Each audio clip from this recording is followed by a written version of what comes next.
Thank you so much, Chair Raskin. In a 2006 bulletin, the FBI detailed the threat of white nationalists infiltrating police departments, a coordinated effort.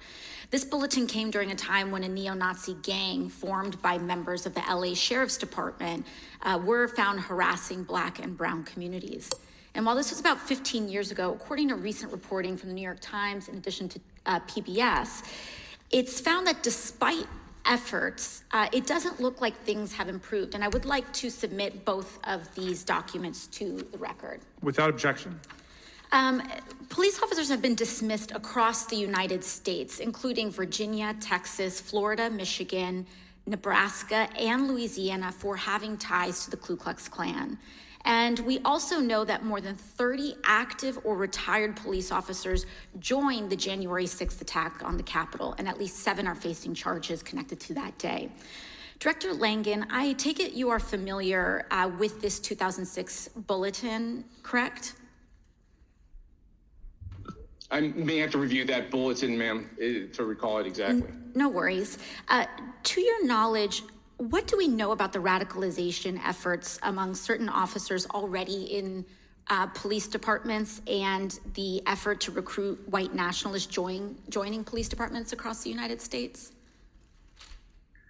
Yes, ma'am. Well, as I mentioned before, individuals that are in positions of trust and have radicalized ideas and gravitate towards hate and violence are of very concerning, as they've always been. We work with our local partners very closely to help identify and to educate their departments on proper vetting and on standards of acceptance. So we are constantly working to try to make sure that that does not exist. Mm-hmm. I can speak an overwhelmingly amount of law enforcement interactions that we have with the FBI are positive, and that does represent a very, very small amount of law enforcement, but an amount that can never be tolerated. Okay, thank you. One aspect of the Biden administration's counterterrorism strategy is the focus on detecting these insider threats, that is, ensuring that no one in state or federal government abuses their position by engaging in domestic terrorism related activities of any kind. Now, what happens when the FBI does find instances of white nationalists in local law enforcement? What does the FBI do? Well, if the individuals are part of an ongoing or conducting or plan to conduct any type of criminal actions, we would, along with the U.S. Attorney's Office, try to open an investigation and determine whether or not there are charges.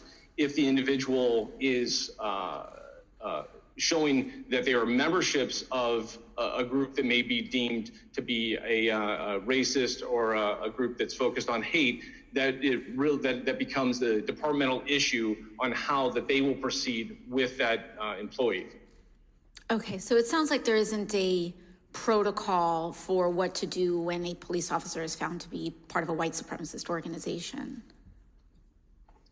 No, ma'am. There's no central method to notify the FBI about violent extremism. Again, stressing the importance of partnership between local law enforcement and the FBI. Okay, and so DHS. That's something that I just would like the committee to note, that that there's no currently existing protocol of what to do when a member of law enforcement is discovered to be part of an organization like the Ku Klux Klan. But this is very important information. I thank you for your candor. Now, during a briefing in March of this year, the FBI did promise to provide this subcommittee with information on how we could set up a reporting structure that would give federal law enforcement capability to track white supremacist threats between state and local police. Now, despite multiple efforts to follow up, we've yet to receive a reply. Can we get a commitment to securing that answer on this as quickly as possible from the department? Ma'am, I will look into that and get back with your office. I recently took this post, but I will look into those requests. Sure thing. And get back with your office. Thank you so much. Now, Mr. Cohen, the committee is currently investigating an incident of CBP's response to a massive Facebook group of thousands of CBP officers, where many posted violent racist content, including mocking the deaths of migrants and threatening members of Congress. Just last week, we saw agents violently confronting and whipping Haitian migrants. So in light of this latest incident, how does Secretary Mayorkas plan to accelerate efforts to root out incidents of violent racism within DHS's ranks?